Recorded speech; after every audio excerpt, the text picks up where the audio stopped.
What is going on, everybody? My name is Northy, and today I am doing something that I probably should have started damn near a month ago.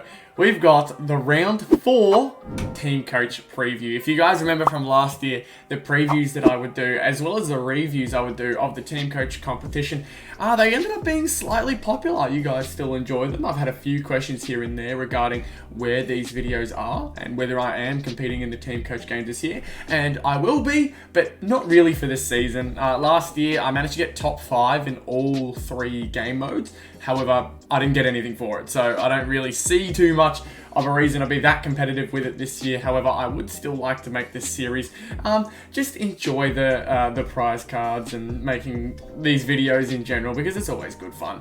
But we have ourselves Star Powers is back once again. We've also got Top Team back again, and the Teamcoach tips.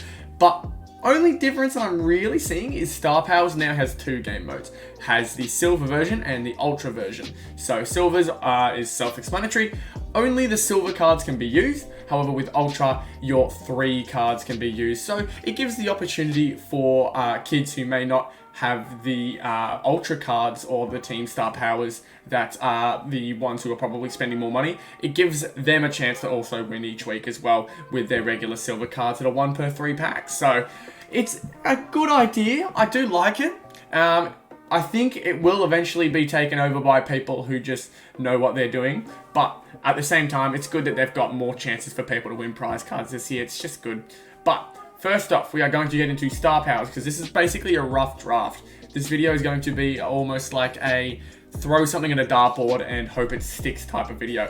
This is what I've got for my silver Star Powers team to start. You can see a whole range of choices, for some interesting, for some maybe not.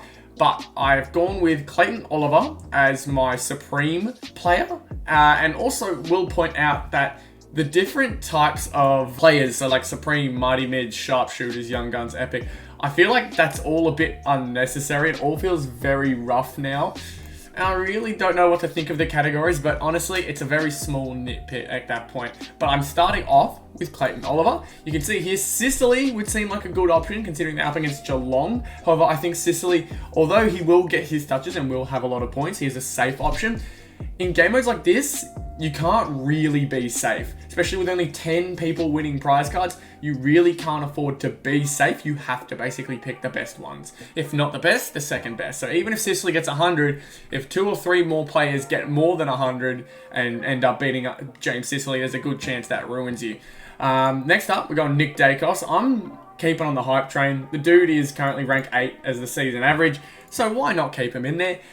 This one's a bit of an interesting one. I've got Tomahawk in here. You can see only the 24 and averaging 38 for the season, so really not that effective this year so far. However, they are playing Hawthorn, so my thought process is that he's going to start picking it up against them. A team like Geelong shouldn't be 0-3 realistically. They should be able to pick up a win against Hawthorn.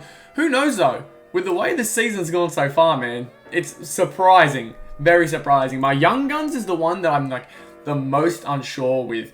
You'd think maybe Will Day, but Will Day has had a few games where it's just been blowouts, so he's been getting easy possessions. One of them was against North, so it's like North players, anytime someone plays against North, usually you see inflated stats just because, especially with the way they played on the weekend, it's just a lot of lost disposals. But I've gone with Hayden Young. He's old reliable at the moment. I don't know how that'll go, and I'm hoping it's a good option. It is a safe option, which obviously, as I mentioned before, isn't always the best option. But I think he'll be able to be good enough to get us over the top this week. The only one I'm kind of looking out for is Adam Chera and Chad Warner. Those 2 are the ones I'm looking out for. Cozzy could even be a good pickup. He's been doing quite well.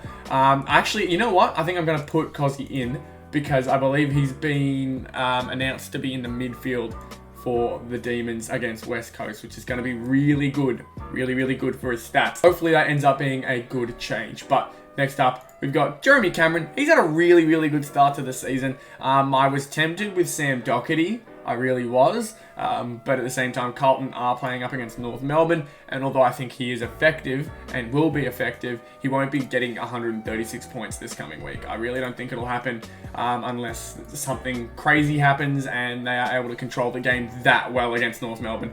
I don't see it happening. But I've got Jeremy Cameron. He's been playing quite well. And I won't go too far into the ultra side of things because there's not terribly many changes. The ones that stay the same are Clayton Oliver, Tom Hawkins, and Hayden Young. And the only ones that I have in at the moment are a Noah Anderson, Team Star Powers, and I also have a Steel Side Bottom Team Star Powers, which for some people may be a questionable chuck in, and I could understand why, but at the same time, like, if there's the opportunity to grab those extra points, I'm going to take him.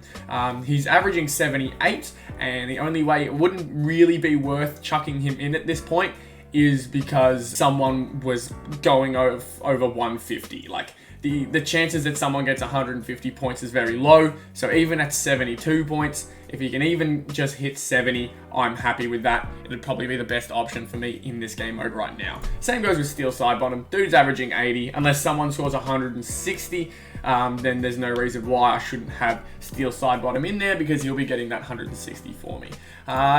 Realistically, this is a pretty bad team. I don't expect to be winning anything this week, but it's the best team I can currently put out there. I'm also missing a position for Team Star Power, and I believe that can come down to Jaden Short would have been really nice, but he is not playing, so I am not chucking him in there. And Ben King, you can see here, averaging very, very low scores at the moment. He could have a great weekend coming up, but considering he's averaging 37, even doubled, that's not good enough in my opinion. And I believe Tom Hawkins will be able to find his way into some form this weekend against a Hawthorn side that, like, they beat us. They're not undefeated like they are, but they should, with the talent they have, be able to get over the top. But that's Star Powers. Let's stop waffling on about that. Next we go to top team. And this is my top 4 team at the moment. I have stuck with Sicily for this one. And my big change and my big surprise for myself is Paddy Cripps. I'm just thinking Paddy Cripps is going to have a really good game Friday night at Marvel against North Melbourne. And although with LDU, like, I've noticed that North Melbourne at times can be really dominant out of the midfield.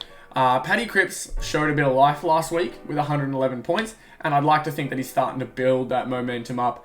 He is the most recent Brownlow medalist, so you can only expect big things from him. Next, I've got Brodie Grundy. The big thing for me was either between Brodie Grundy or Oscar McInerney, because Collingwood at the moment don't have a ruckman, so they're currently switching between a bunch of smaller players and being tactical around it.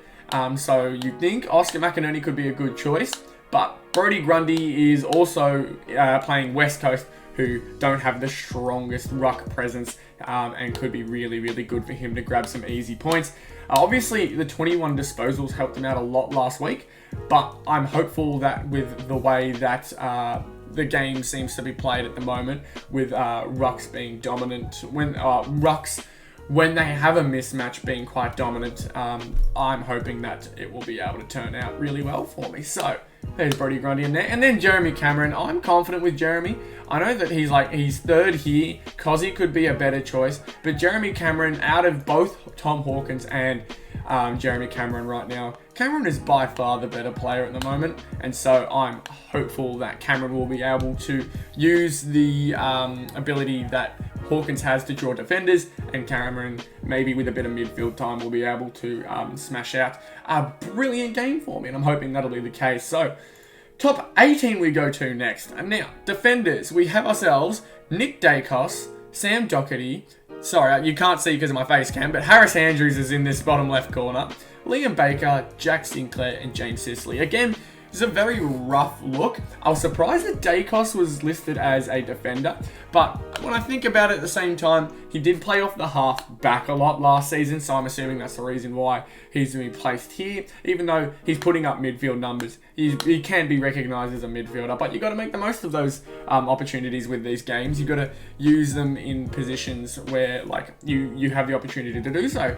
But as I mentioned, Sicily's in there. He's been doing really well so far to start the season. Personally, as a team, not great, but Sicily getting his numbers up quite high so far. Sam Doherty, again, really good game last week, chucking him in there. Sinclair was good all of last year, and considering how well the Saints are playing at the moment, may as well chuck him in there too. Harris Andrews, a bit on and off at the moment, but came off a really good game. I'm giving him a go, see how that goes. And Liam Baker, he just puts his all into every single performance. He won most courageous last year, so you can only imagine that the dude is more than happy to put his body on the line and potentially even have a standout game. But like I mentioned before, Paddy Cripps and Brody Grundy in the team. Clayton Oliver, you saw him in my Star Powers team, so that's why he's in there. LDU should be back, so I've confidently chucked him in there. I think he's going to have a good game. He kind of has to. He has to be a standout in order for North to have any sort of chance. Taranto has been surprisingly active in the midfield. I wouldn't say he's been super standout in terms of his effectiveness, but Tim Taranto, nonetheless, he's getting a nod because I think currently he is averaging 114. He's the third best average at the moment, so may as well chuck him in. Josh Kelly as well, bit of a risky one here. Sometimes you got to take a bit of risks, but you see here, still averaging pretty much 110 points. Last round, second highest. Definitely a good chance that Josh Kelly can have himself a good one. Now we go to forwards, and forwards are always difficult, man. They're always difficult. First off, I've got Jack Zeeble, because for some reason, Teamcoach keeps putting him in as a forward when he is very much a backman. I don't know why. I thought for sure Zeeble would be a backman now. But no, they've chucked him forward again. It's really confusing on to me. I feel like Zeeble is just that much of a back-oriented player now. I thought that was kind of a given, but nonetheless, he's in the forward line in Teamcoach, so we chuck him in there because with the way that North play, it's a lot of kickabout around the back. He takes a lot of kick outs as well.